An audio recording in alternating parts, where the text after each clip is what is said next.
Hello viewers, welcome to my channel. ఈరోజు recipe చేపల పులుసు. మన సౌత్లో చేపల పులుసుకు ఉన్నంత డిమాండ్ ఇంకే కర్రీకి ఉండదేమో కదా బహుశా. సో మరి డిఫరెంట్ రీజన్స్లో డిఫరెంట్గా చేస్తారు. మరి ఈరోజు నా స్టైల్లో మీకోసం ఈ చేపల పులుసు. మరి ఇంకా రెసిపీలోకి వెళ్ళే ముందు నా ఛానల్ని సబ్స్క్రైబ్ చేసేసుకోండి. అండ్ అలాగే బెల్ ఐకాన్ ప్రెస్ చేశారంటే నేను ఏ వీడియో వేసినా మీకు వెంటనే నోటిఫికేషన్ వస్తుంది.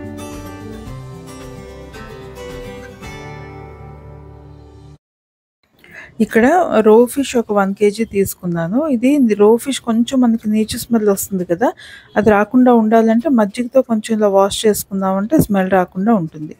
మళ్ళీ ఫ్రెష్ వాటర్తో ఒక 2 times వాష్ చేసుకున్న తర్వాత ఇప్పుడు ఇందులో ఉప్పు కొంచెం అండ్ కారం కొద్దిగా అండ్ అలాగే పసుపు కొంచెం, ఈ 3 వేసి బాగా కలిపేసి మ్యారినేట్ చేసి ఉంచేద్దాం కాసేపు. మ్యారినేషన్ అంటే జస్ట్ ఒక 15-20 minutes ఉన్నా సరిపోతుంది.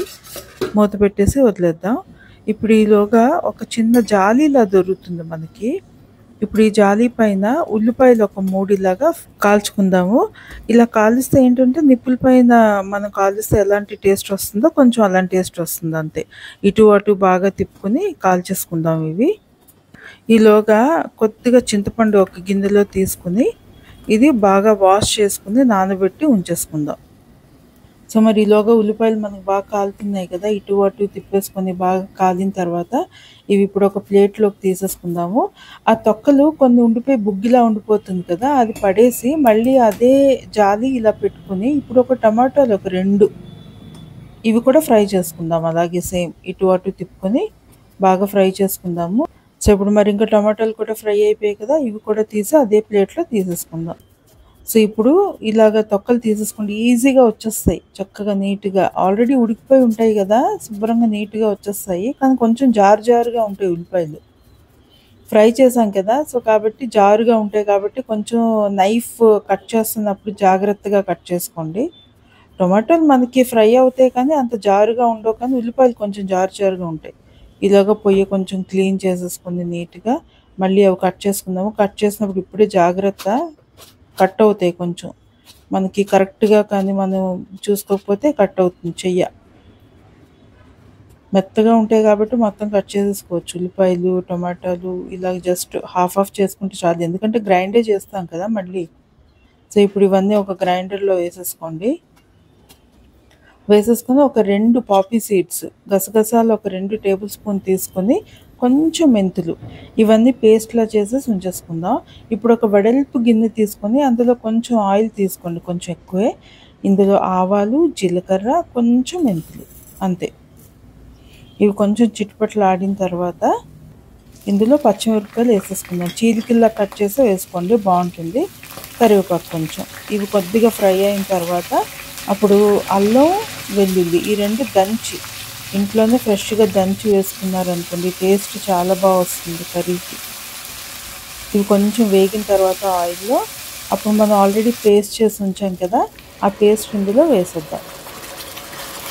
Onions, tomato and poppy seeds, మెంతులు ఆ 4 గ్రైండ్ చేసి ఉంచాం కదా, అది ఆల్రెడీ మనం కాల్చుకున్నాం కాబట్టి అంత మరీ ఫ్రై చేయక్కర్లేదు. బట్ ఇవన్నీ మర్చి కొంచెం థిక్గా వస్తే బాగుంటుంది అనమాట. సో ఇందులో ఇప్పుడు ఉప్పు, పసుపు, కారం అండ్ జీలకర్ర, ధనియాల పొడి ఈ 5 వేసుకోండి. అండ్ ఉప్పు పసుపు కొంచెం జాగ్రత్తగా చూసి వేసుకోండి. కారం ఎందుకంటే ఆల్రెడీ మనం అందులో వేసాం మ్యారినేషన్ అప్పుడు, కాబట్టి కొంచెం చూసి వేసుకోండి. అండ్ ఇప్పుడు కొంచెం మూత పెట్టేసి అలా వదిలేసామంటే దగ్గరగా అవుతుంది, కొంచెం ఆ మాయిశ్చర్ అనేది పోతుంది అనమాట అంతే. ఇప్పుడు కొంచెం మాయిశ్చర్ అంతా పోయి ఇలా థిక్గా వచ్చిన తర్వాత చింతపండు నీళ్ళు అనేవి వేసేసుకుందాం. మనకి ఎప్పుడు చేపల పులుసుకి కొంచెం ఎంత ఎక్కువ పుల్లగా ఉంటేనే టేస్ట్ అంత బాగుంటుంది. అండ్ ఒక పూట తర్వాత తింటేనే మనకి చేపల పులుసు టేస్ట్ అనేది చాలా బాగుంటుంది.